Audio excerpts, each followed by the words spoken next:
AI এর যুগে যদি খুব সহজে মোবাইল দিয়ে মাত্র ১ মিনিটে এরকম পিকচার জেনারেট করতে না পারেন তাহলে কেমন হয়? আজকে আমি আপনাদেরকে যে ভিডিওটা দেখাবো সেটা হচ্ছে কিভাবে খুব সহজে মাত্র ১ মিনিটে এরকম আপনি আপনার পিকচার দিয়ে একটা ফটো জেনারেট করতে পারবেন। যেটা আপনি আপনার Facebook, Instagram, Twitter যেখানে শেয়ার করে অধিক পরিমাণে ভিউজ পেতে পারেন। তো চলুন কথা না বাড়িয়ে কিভাবে আপনি এই পিকচারটা জেনারেট করবেন ধাপে ধাপে আপনাদেরকে সব দেখিয়ে দেই। সর্বপ্রথম আমার ভিডিওর বায়োতে কিংবা কমেন্টস বক্সে আমার টেলিগ্রাম চ্যানেলের লিঙ্কটা দেওয়া থাকবে, সেখানে আমরা ক্লিক করে টেলিগ্রামে জয়েন হবেন। সেখানে এই পিকচারের প্রম্পটটা দেওয়া আছে। সেই প্রম্পটটা কিভাবে কপি করবেন এবং কিভাবে পিকচার জেনারেট করবেন চলুন দেখা যাক। লিঙ্কে ক্লিক করার পরে আপনাকে এরকম টেকনোলজি বাই ওয়ার্ল্ড নামে যে চ্যানেলটা আছে টেলিগ্রাম চ্যানেল সেখানে নিয়ে আসবে। অবশ্যই আমাদের চ্যানেলে জয়েন করবেন। জয়েন করার পরে এরকম একটা পিকচার দেখতে পারবেন। আজকে এই পিকচারটা আমি জেনারেট করাবো। সেই পিকচারটার নিচে দেখুন লেখা আছে পিকচার জেনারেট প্রম্পট। তার নিচে একটা প্রম্পট লেখা আছে। এই প্রম্পটটাতে একটা চাপ দিয়ে ধরবেন। চাপ দিয়ে ধরে আপনারা অবশ্যই শুধু প্রম্পটটা কপি করবেন। উপরে দেখুন কপি বাটন আছে।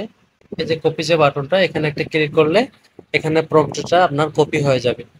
কপি হয়ে যাওয়ার পরে আপনার নিচে দেখুন লেখা আছে পিকচার জেনারেট লিঙ্ক। এখানে একটা লিঙ্ক শেয়ার করা আছে। এটা কপি করার পরে আপনার এই লিঙ্কে একটা ক্লিক করবেন।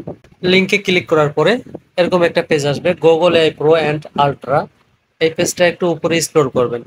উপরে স্ক্রল করার পরে দেখুন এখানে যে ফ্রি অপশনটা লেখা আছে এবং এখানে একটা গেট স্টার্টেড অপশন দেওয়া আছে। এখানে একটা ক্লিক করবেন। তারপরে এরকম একটা পেজ আসবে আপনার মাঝে। আপনি যদি এখানে লগ ইন না করে থাকেন তাহলে অবশ্যই আগে আপনার একটা জিমেল অ্যাকাউন্ট দিয়ে লগ ইন করে নেবেন। লগ ইন করে নিলে সবকিছু আপনার ওকে থাকবে। ওকে থাকার পরে নিচে যে একটা প্লাস আইকন আছে প্লাস আইকনে একটা ক্লিক করবেন। প্লাস আইকনে ক্লিক করার পরে এখানে যে গ্যালারি অপশনটা আছে এখানে একটা ক্লিক করবেন। গ্যালারিতে ক্লিক করার পরে আপনার যে গ্যালারিটা আছে সেটা শো করবে।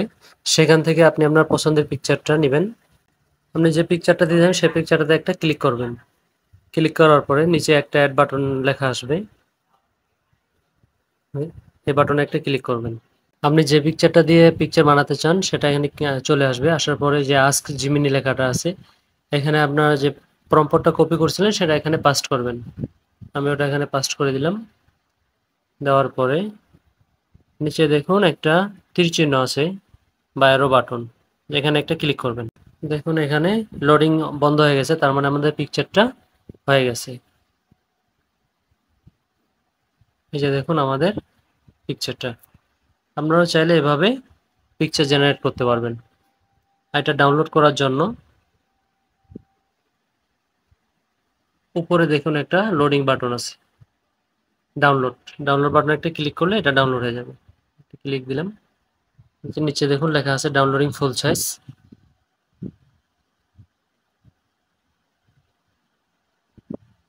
Image download completed.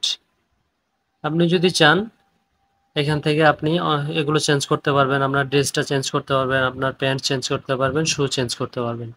সো ভিডিওটি যদি ভালো লেগে থাকে তাহলে অবশ্যই লাইক কমেন্ট শেয়ার করবেন এবং চ্যানেলটি নতুন হয়ে থাকলে চ্যানেলটি সাবস্ক্রাইব করবেন। ধন্যবাদ সবাইকে। পরবর্তী ভিডিওর জন্য সবাইকে অপেক্ষা করার জন্য অনুরোধ করা হলো। আসসালাম।